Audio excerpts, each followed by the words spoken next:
Aujourd'hui, je veux partager avec vous un texte assez riche qui se trouve dans le livre de Samuel. 1 Samuel, chapitre 15. Les 11 premiers versets vont être lus, mais si le temps le permet, nous allons parcourir tout le chapitre. Prions.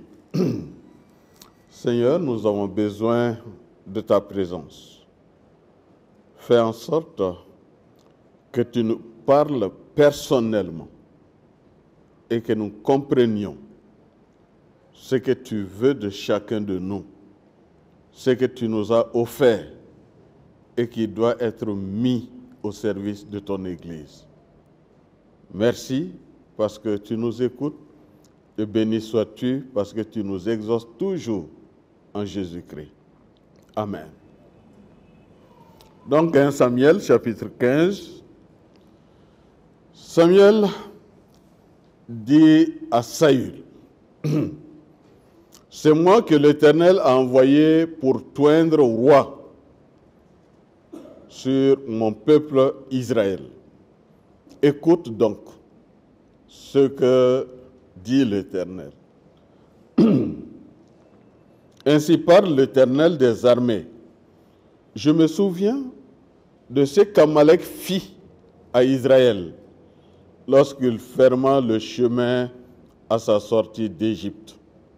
Va maintenant, frappe Amalek et dévoue par interdit tout ce qui lui appartient. Tu ne l'épargneras point. Tu feras mourir hommes et femmes, enfants et nourrissons, bœufs et brebis, chameaux et ânes. » Saül convoqua le peuple et en fit la revue à Télaïm. Il y avait 200 000 hommes de pied et 10 000 hommes de Juda. Saül marcha jusqu'à la ville d'Amalek et mit une embuscade dans la vallée. Il dit aux Kéniens, « Allez, retirez-vous, sortez du milieu d'Amalek, afin que je ne vous fasse pas périr avec lui. Car vous avez eu de la bonté pour tous les enfants d'Israël lorsqu'ils montèrent d'Égypte, et les Kéniens se retirèrent du milieu d'Amalek. » Saül bâtit Amalek depuis Avila jusqu'à Chou, qui est en face de l'Égypte. Il prit vivant Agag, roi d'Amalek, et il dévouait par interdit tout le peuple en le passant au fil de l'épée. Mais Saül et le peuple épargnèrent Agag et les meilleures brebis, les meilleurs bœufs, les meilleures bêtes de la seconde portée, les agneaux gras et tout ce qu'il y avait de bon.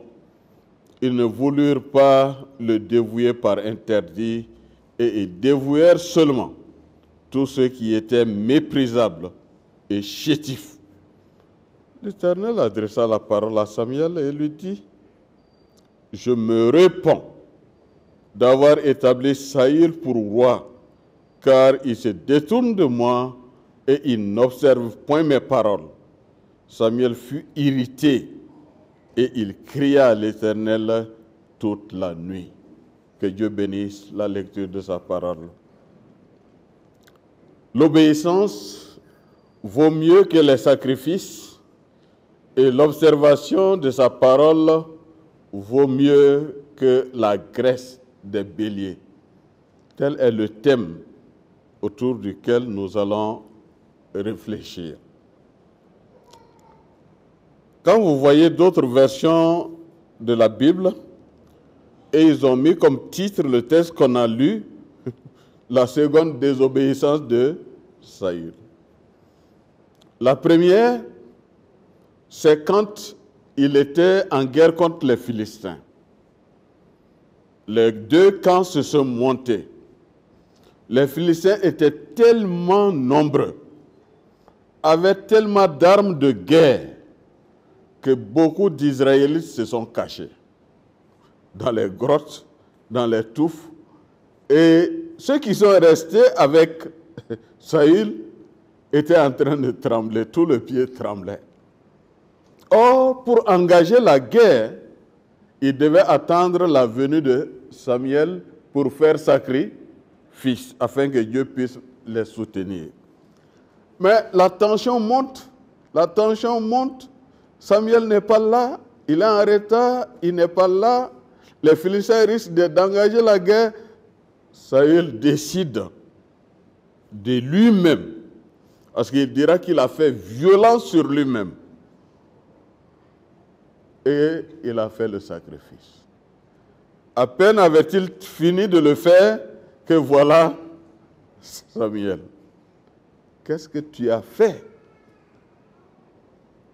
Qu'est-ce que tu as fait?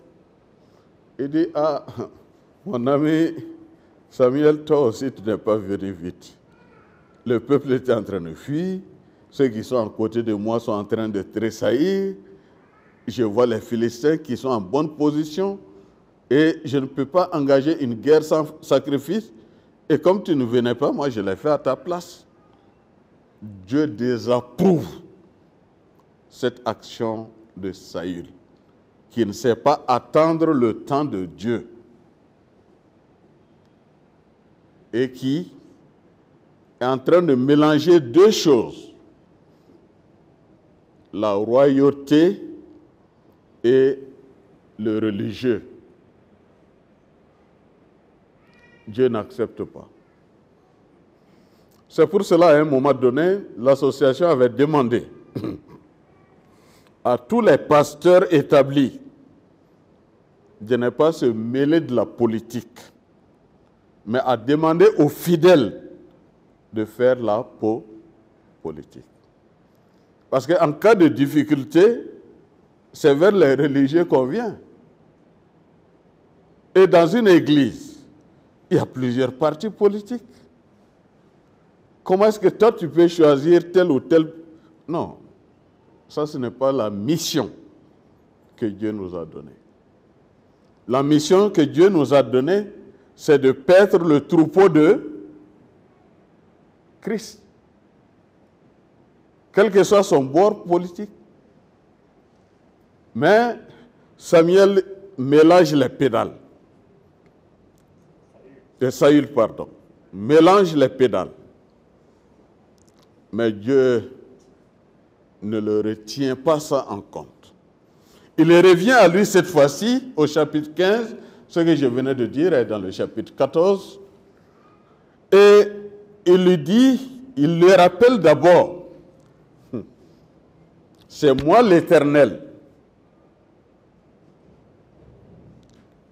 C'est moi que l'Éternel a envoyé pour tondre roi sur mon peuple, sur Israël. Écoute donc ce que dit l'Éternel. Comme rappel, le jour où il devait être oint et que sa famille avait été désignée, les enfants ont passé un à un devant Samuel. Dieu n'approuvait pas, Dieu n'approuvait pas, Dieu n'approuvait pas, jusqu'à ce qu'ils aient tous passé. Et Samuel demandait, mais est-ce qu'il n'y a pas un autre? Il y a le plus petit. Et où est-ce qu'il est? C'est dans les bagages qu'on est parti le fouiller. Et c'est de là qu'on l'a amené. Pour l'oindre comme roi d'Israël. C'est ce rappel qui est en train d'être fait. Quand tu fuyais là, tu pensais ne pouvoir faire rien. Moi, je t'ai choisi. Maintenant, j'ai un message à te donner. Quel est le message? Verset 2. Ainsi parle l'Éternel des armées. Je me souviens de ce qu'Amalek fit à Israël lorsqu'il lui ferma le chemin à sa sortie d'Égypte. Et la mission? Va maintenant, frappe Amalek et dépouille par interdit tout ce qui lui appartient. Tu ne l'épargneras point, tu feras mourir hommes et femmes, enfants et nourrissons, bœufs et brebis, chameaux et ânes. Est-ce qu'il y a une confusion dans cette mission-là? Il n'y a pas de confusion. Tout est clair, comme on le dirait aujourd'hui, comme l'eau de roche. Mais à la réflexion, je me suis demandé pourquoi l'Éternel s'en prend aux Amalécites, à Amalek. C'est en revenant dans Exode, chapitre 17, versets 8 à 14, que je vois le problème. Quand les enfants d'Israël ont quitté l'Égypte pour aller vers la terre promise, il va avoir un accrochage entre le peuple de Dieu et Amalek. Et ce jour-là, Moïse va dire à Josué, qui était, aujourd'hui on dira son chef d'état-major, « Choisis-nous des hommes, sors et combat Amalek. Demain, je me tiendrai sur le sommet de la colline, la verge de Dieu dans ma main. » Il s'agit de cette verge-là qu'il avait pour paître les trous et qu'il a utilisé pour faire beaucoup de miracles en Égypte, qu'il a fait pour fendre l'eau, la mer Rouge, et du bâton de Moïse. Aujourd'hui, on parle plutôt du bâton de Dieu. Josué fit ce qu'il lui avait dit Moïse pour combattre Amalek. Et Moïse, Aaron et Our montèrent au sommet de la colline. Lorsque Moïse élevait la main, Israël était le plus fort. Et lorsqu'il baissait sa main, Amalek était le plus fort. Les deux compagnons, Aaron et Our, vont dire, si c'est ça, nous on va se charger de ces mains-là. Il va s'asseoir, on va amener une pierre où il va s'asseoir. Aaron et Our soutenaient ses mains, l'un d'un côté, l'autre de l'autre, et ses mains restèrent fermées jusqu'au coucher du soleil. Et Josué vainquit Amalek et son peuple au tranchant de l'épée. Et l'Éternel dit à Moïse, écoutez bien, écris cela dans le livre pour que le souvenir s'en conserve, et déclare à Josué que j'effacerai la mémoire d'Amalek de dessous les cieux. Voilà ici, c'est en ces lieux-là que Dieu a pris la décision, qu'il va anéantir ce peuple-là. Et cette mission va être confiée à qui? À Saül, qui doit anéantir carrément ce peuple qui a résisté au peuple de Dieu à sa sortie d'Égypte. Et Saül, au verset 4 de 1 Samuel 15, va convoquer le peuple et il va les réunir à Télaïm. Le nombre est donné, 200 000 hommes de pied et 10 000 hommes de Juda. Il va marcher sur Amalek et ils vont engager la guerre.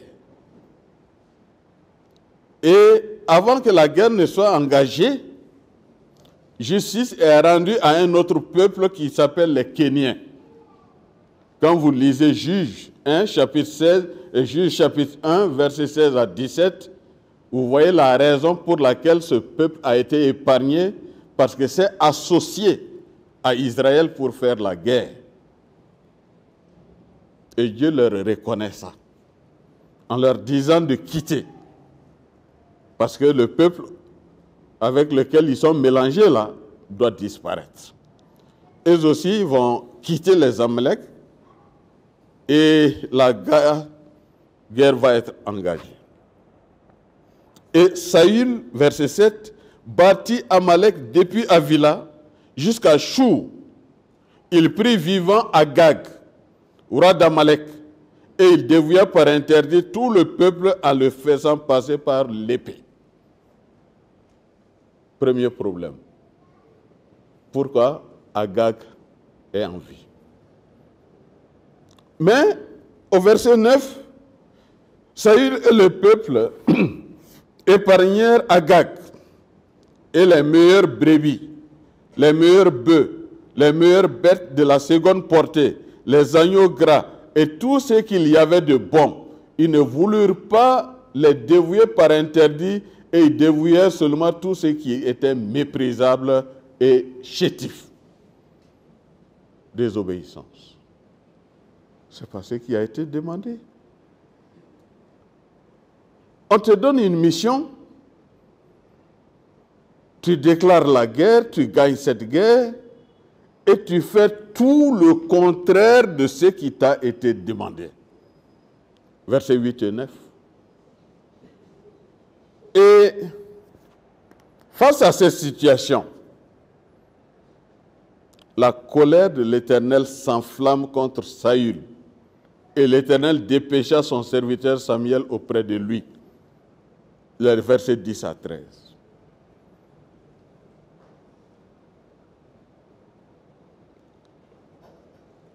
L'Éternel, qu'est-ce qu'il va dire à Samuel?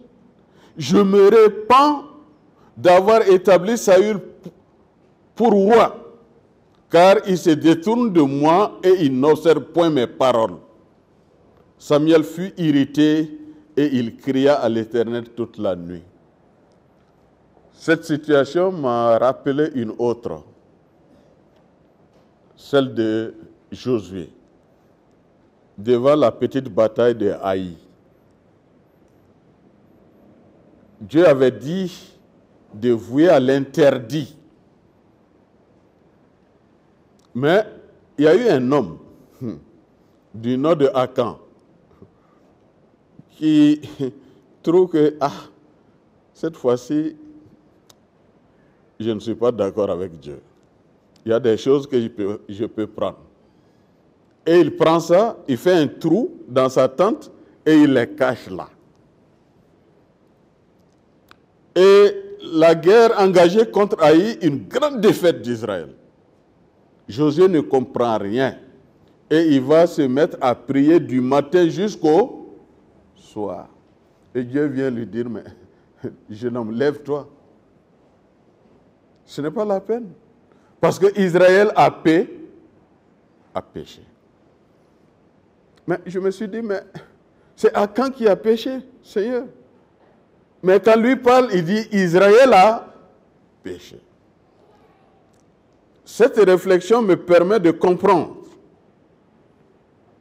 que notre non-respect des lois de Dieu ou de la parole de Dieu porte atteinte à notre personne, mais aussi à notre communauté.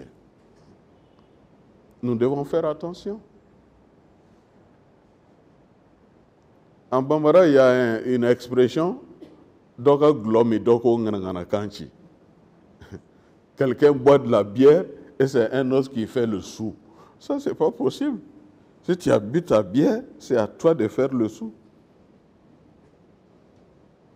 Et il va dire, Israël a péché. Et s'entretenant avec Dieu et mettant les points sur les i, on arrive à identifier Akan et lui va mourir. Non seulement lui, mais sa famille, ses troupeaux et tout ce qu'il a comme bien vont périr avec lui. Ici, Dieu s'irrite. Et Samuel, toute la nuit, va intercéder. Ce qu'il a dit ne sort pas dans le texte.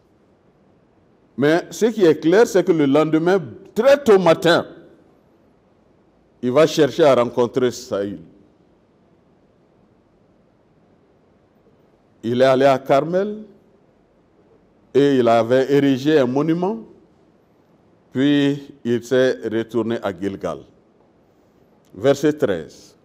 Samuel s'est rendu auprès de Saül et Saül lui dit, écoutez, sois béni de l'Éternel. J'ai observé la parole de un autre mensonge. Il n'a pas fait ce qu'il devait faire. Et dans le rapport, il ment. Mes chers amis, là je tire une grande leçon. Quand vous êtes mis en mission, vous êtes serviteur d'État, vous êtes serviteur de privé, Vous êtes employé par quelqu'un qui vous met en mission. Non seulement vous ne faites pas bien la mission, mais le rapport que vous donnez, vous mentez. C'est pour cela que souvent les contrôleurs aussi passent, n'est-ce pas? Pour essayer de voir si le travail a été fait selon les normes. Si cela n'est pas, on te demande de payer. Et si ça s'arrête à ça, loue Dieu, sinon c'est la prison. Et il essaie d'ovationner, d'impressionner le prophète. Voyez vous-même, sois béni de l'Éternel. J'ai observé la parole de l'Éternel. Samuel dit très posément, qu'est-ce donc ce bêlement de brebis qui parvient à mes oreilles et ce mugissement des bœufs que j'entends? Saül ne sait que faire. Et va encore s'embourber dans le mensonge et dans le péché. Cette fois-ci, regardez sa réponse. Ils les ont emmenés de chez les Amélites. Ils les ont. Et toi, tu n'étais pas là? Dis tout simplement, nous les avons à... Mais ils les ont, ils s'enlèvent. Lui, il ne fait plus partie. Parce qu'il voit venir déjà la sentence. S'il y a un problème, c'est eux. Quelqu'un dit que quand vous accusez avec un doigt, vous vous accusez vous-même avec le reste des doigts. Faisons attention. J'ai observé la parole de l'Éternel, mensonge. Ils les ont amenés. Parce que le peuple a épargné les meilleures brebis et les meilleurs bœufs afin que les sacrifices de l'Éternel, afin de les sacrifier à l'Éternel ton Dieu, et le reste, nous l'avons dévoué par un.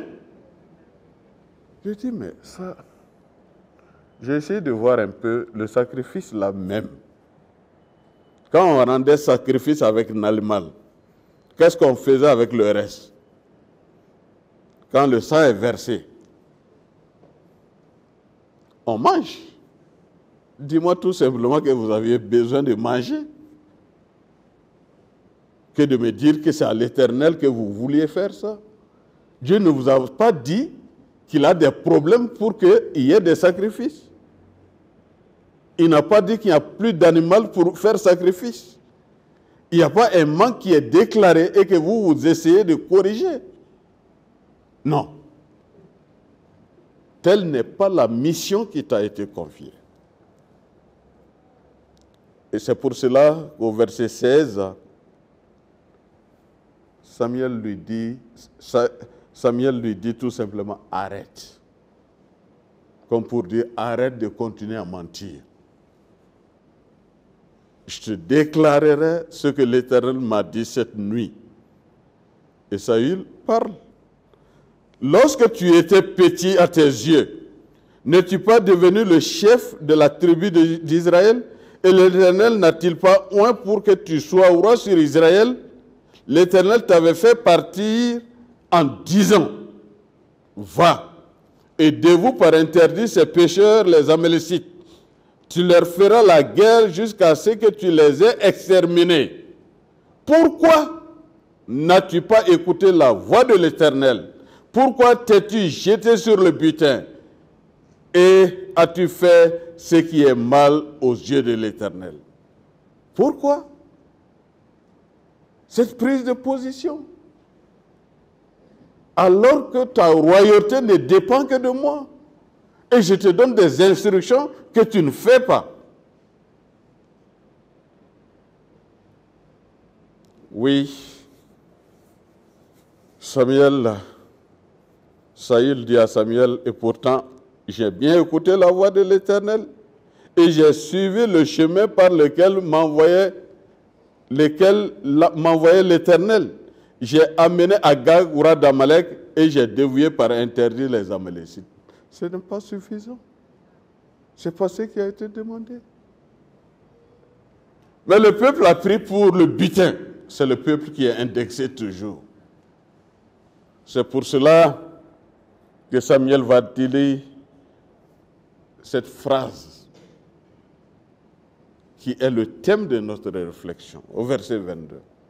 L'Éternel trouve-t-il du plaisir dans les holocaustes et les sacrifices, comme dans l'obéissance de la voix de l'Éternel?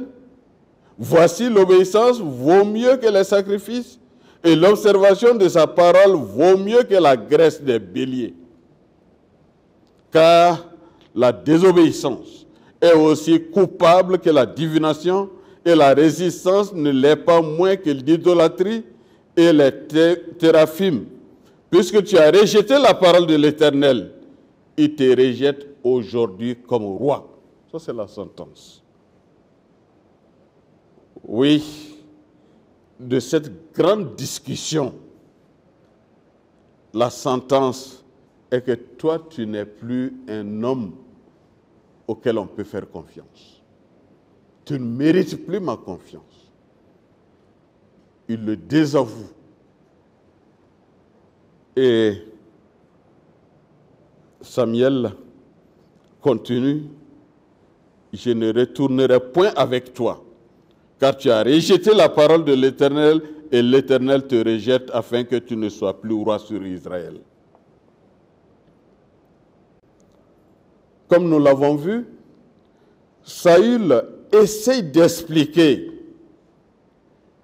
les raisons de sa désobéissance, qui ne tiennent pas devant la mission qui lui a été confiée. Dieu lui avait tout simplement dit de tout exterminer. Mais lui, plus sage que Dieu, a épargné ce qui lui semblait bon. Du coup, devient plus sage que Dieu dans ses prises de décision.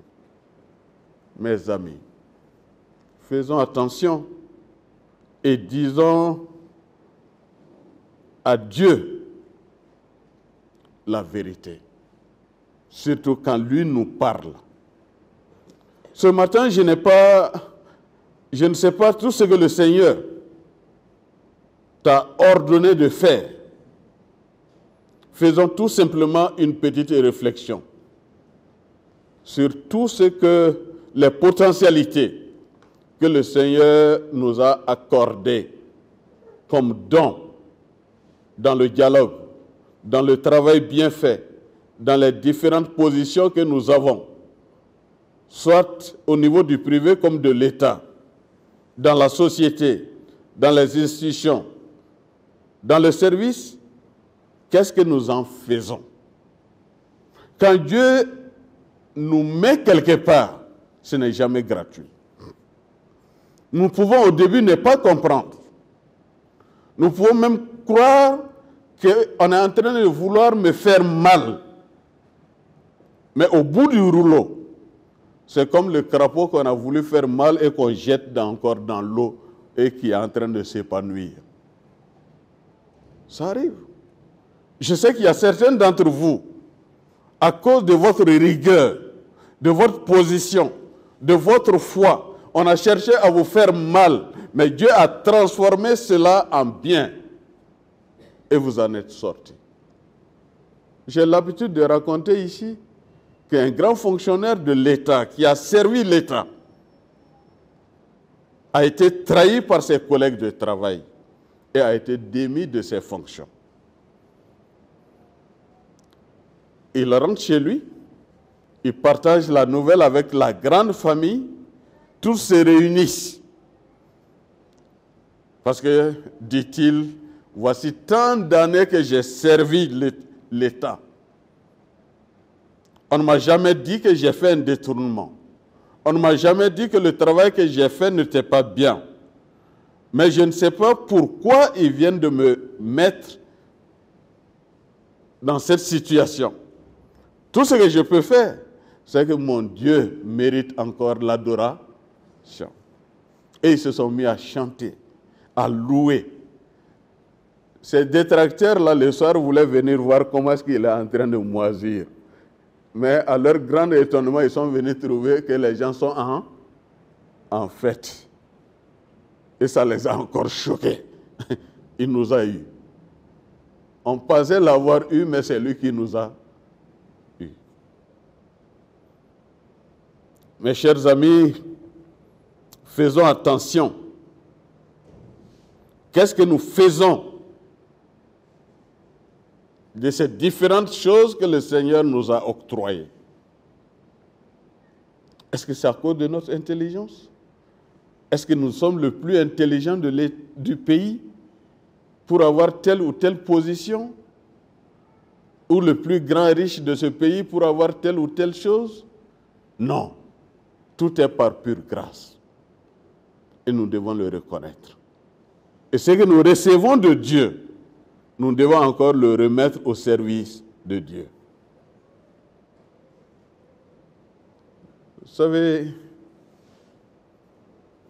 dans la situation de Saül, la décision prise par Dieu est sans recours. Versets 27 et verset 28. Et comme Samuel se tournait pour s'en aller, Saül le saisit par le pan de son manteau qui se déchira. Samuel lui dit, l'Éternel déchire aujourd'hui de dessus toi la royauté d'Israël et il la donne à un autre qui est meilleur que toi. La sanction est déjà prise. Il y a quelqu'un qui va faire mieux que toi. C'est pour cela que si nous ne sommes pas à hauteur de mission, Dieu ne va pas indéfiniment nous faire remplir un poste pour rien. Il a d'autres personnes et d'autres cartouches de rechange. Malheureusement, toute la plaidoyerie de Saül ne serviront à rien. Et au verset 32 et 33, Samuel va faire venir Agag, qui était en train de se réjouir que donc la mort est passée, pour voir qu'il va exécuter ce que Dieu a demandé, la mort de Agag. Mes chers amis, en évoquant cette histoire de Saül, mon intention n'est pas de vous décourager, mais plutôt de vous encourager à être à l'ordre de Dieu. En plus de la mission générale, d'aller partout et de faire des disciples. Ça, c'est une mission générale. C'est pour tous ceux qui appartiennent à Christ, qui doivent faire en sorte que Christ soit connu par d'autres et que d'autres puissent rentrer encore dans la maison à cause de leur témoignage, de leur fidélité et de leur marche quotidienne avec Dieu. Mais malheureusement,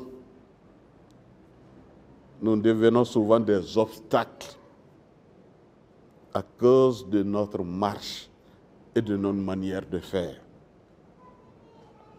Parce qu'en plus de la mission générale, là, de faire de toutes les nations des disciples, ça m'a fait rappeler le fou qui était à Gadara et qui a été guéri et qui a dit à Jésus, j'irai partout où tu iras. Jésus a dit non, retourne chez toi et raconte à ta population ce que Dieu a fait pour toi.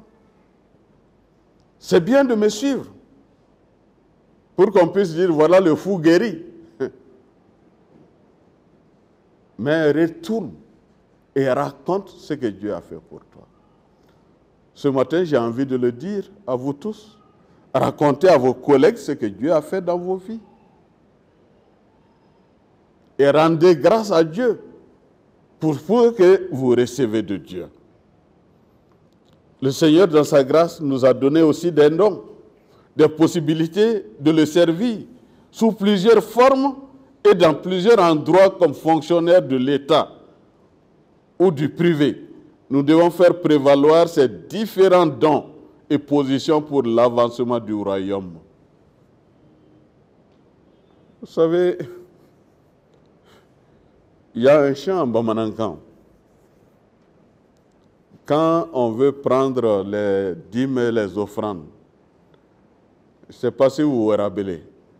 Ambela Djele, n'est-ce pas? Aide-moi. Moi, je chante mal. Le Yambi. Uh-huh.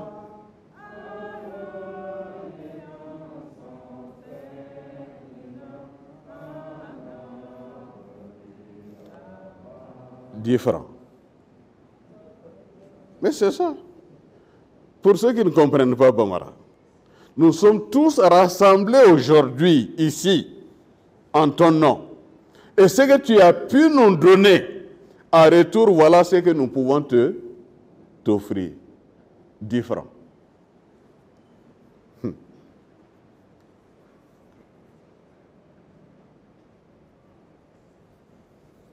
Dieu n'est pas un mendiant. C'est le Dieu Tout-Puissant.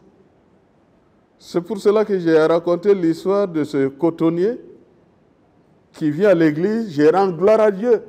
Il nous a donné de la pluie en abondance. Nous avons été en bonne santé durant tout l'hivernage. Tout a bien marché.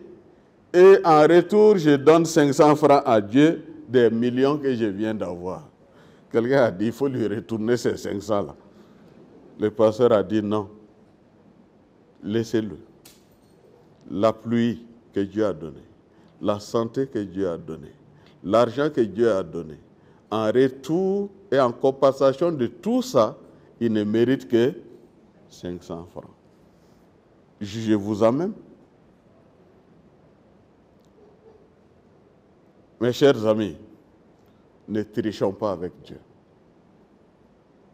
Ne trichons pas avec Dieu. En terminant, j'aime l'histoire d'un enseignant. Et vous savez que la plupart de nos églises de campagne ont été fondées par des fonctionnaires d'État, soit des infirmiers, soit des enseignants surtout. Nous sommes dans les années 60. À l'époque, il y avait un petit phono. Daniel, tu te rappelles qu'on tournait avec la main là? On met la tête là-dessus et tu tournes. Ça commence à chanter ou à parler. Mais quand tu arrêtes la main, ça s'arrête. Tu tournes indéfiniment. Ça, c'est la pile, ça, c'est l'électricité, ça, c'est tout. Mais quand toi, tu t'arrêtes, là, lui aussi, il s'arrête. Et pour que le son sorte, que les gens soient contents de la mélodie, toi, tu souffres avec ta main. Et quand ça ne va pas, tu ne peux même pas changer pour faire la droite comme ça. Tu continues. Ça fait mal, mais parce que la mélodie intéresse tous ces gens qui sont autour de toi, tu ne veux pas t'arrêter. Mais voilà qu'il va dans un coin de brousse et reculer où il n'y a aucun chrétien. Lui et sa famille seulement. Et il n'a jamais évangélisé. À l'époque, on ne connaissait pas encore les 4 lois spirituelles aussi.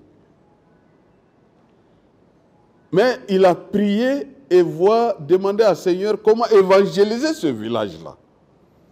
Est-ce que je veux passer tout ce temps-là en enseignant seulement les enfants et que je ne serai pas en mesure de leur donner la parole de Dieu? Et Dieu va exaucer sa prière. En quoi faisant? Les villageois sont allés acheter un grand phono là. Là, on monte la chaîne.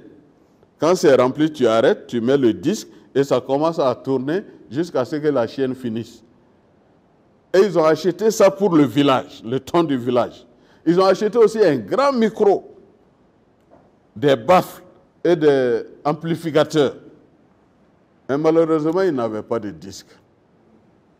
Mais quelqu'un leur a dit, mais l'enseignant là, de temps en temps, en passant vers chez lui, j'entends ses enfants jouer quelque chose là. Est-ce que vous pouvez aller le voir pour qu'il vous prête ces disques? Ce sont des disques, et ce qui est là-dessus, ce sont des chants chrétiens. Et dans plusieurs langues, dans la langue du terroir, c'est plusieurs messages d'évangélisation en langue, dans la langue du territoire, du terroir. Et ils ont ramassé tous les disques. Et une semaine durant, ils ne faisaient que évangéliser eux-mêmes. Hein? Et les gens venaient, quand ils écoutent, ils viennent poser la question à l'enseignant. Il leur explique. Il leur donne des explications. Et aujourd'hui, laissez-moi vous dire qu'il y a une grande église dans ce village. Et nous disons gloire à Dieu. Il pouvait dire que je ne suis pas évangéliste. Il pouvait dire que je ne suis pas prédicateur. Mais Dieu met au service et à son service ce qu'il avait acheté pour lui-même, son propre plaisir. Que cela soit utilisé pour qu'il y ait des chrétiens dans ce village.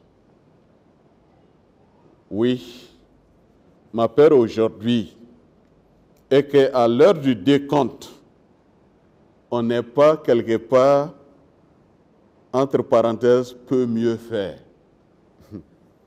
Moi, je n'aimais pas cette phrase-là. Parce que j'ai eu des problèmes à l'école avec mon père.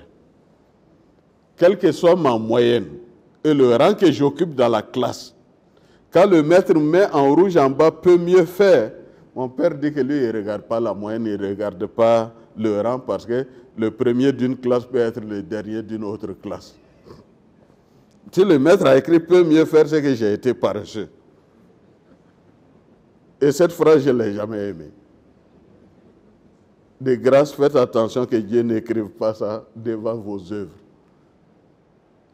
Et la tâche accomplie par chacun d'entre vous. Oui, l'obéissance vaut mieux que les sacrifices. Et l'obéissance de sa parole vaut mieux que la graisse des béliers. Que le Seigneur nous aide à être des instruments utiles entre ses mains pour faire avancer le royaume de Dieu.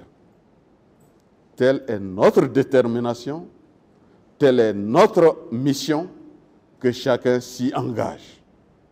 Moi, je m'y engage. Et toi? Je n'entends rien. Vous avez peur de vous engager? Non, engagez-vous avec moi. Et allons ensemble au Mandé. D'ailleurs, on va aller inaugurer une église sous peu. Là où nous a refusé des années durant à avoir un seul terrain. Aujourd'hui, nous allons inaugurer une église là-bas. Le 29, je reviendrai un peu sur cette situation. Que le Seigneur vous bénisse. Combien dans le vent et la tempête, dans le moindre résister, je veux m'enraciner en toi, Jésus règne. Combien dans le vent et la tempête, dans le moindre résister, oui je veux m'enraciner en toi, oh Jésus.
Amen.